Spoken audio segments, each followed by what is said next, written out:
আল্লাহ পরিকল্পনা এবং তার বাস্তবায়নের প্রক্রিয়া মানুষের বোঝার বাইরে। বিএনপি থেকে বহিষ্কারের পর এবার মুখ খুললেন রুমিন ফারহানা। বিএনপি চেয়ারপারসন বেগম খালেদা জিয়ার মৃত্যুর দিনই দল থেকে বহিষ্কার হয়ে বিস্মিত রুমিন ফারহানা।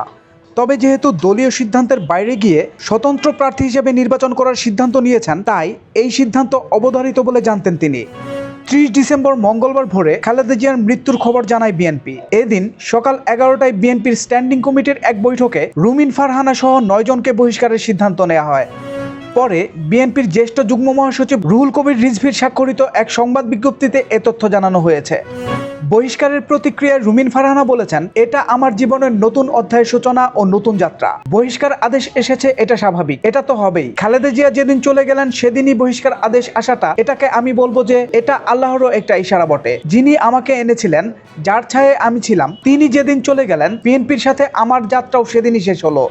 খালেদা জিয়ার মৃত্যুর দিনেই বিএনপির বৈঠক করে বহিষ্কারের সিদ্ধান্ত নিয়ে প্রশ্ন তুলে রুমিন ফারহানা বলেন, সাধারণত বাঙালি সংস্কৃতি বলেন বা পশ্চিম সংস্কৃতি বলেন, মৃত্যুর একটা ভাব গাম্ভীর্য আছে। এরকম দিন আমরা সাধারণত কোনো রকম সিদ্ধান্তে যাই না। খালেদা জিয়ার মৃত্যুর দিন যেখানে রাষ্ট্রীয় শোক, সেদিন দলের স্ট্যান্ডিং কমিটির মিটিং হওয়া, বহিষ্কার আদেশ আসা, আমি জানি না বাংলাদেশের মানুষ এটাকে কিভাবে নেবে।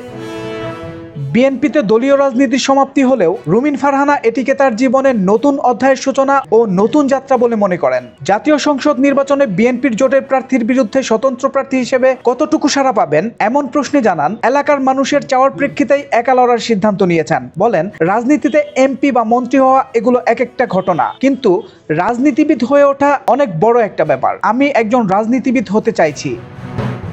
গত 10 বছর ধরে ব্রাহ্মণবাড়িয়া 2 আসনের নির্বাচনের জন্য রাজনীতি ও রাজনৈতিক কর্মকাণ্ড পরিচালনা করছিলেন বলে দাবি করেন রুমিন ফারহানা। তবে এই আসনে বিএনপির প্রার্থী হিসেবে জোটসঙ্গী জমিয়তে উলামায়ে ইসলাম বাংলাদেশের জুনায়েদ আল হাবিবকে মনোনয়ন দিয়েছে। সোহেল মাহমুদ, দৈনিক নতুন সময়, ঢাকা।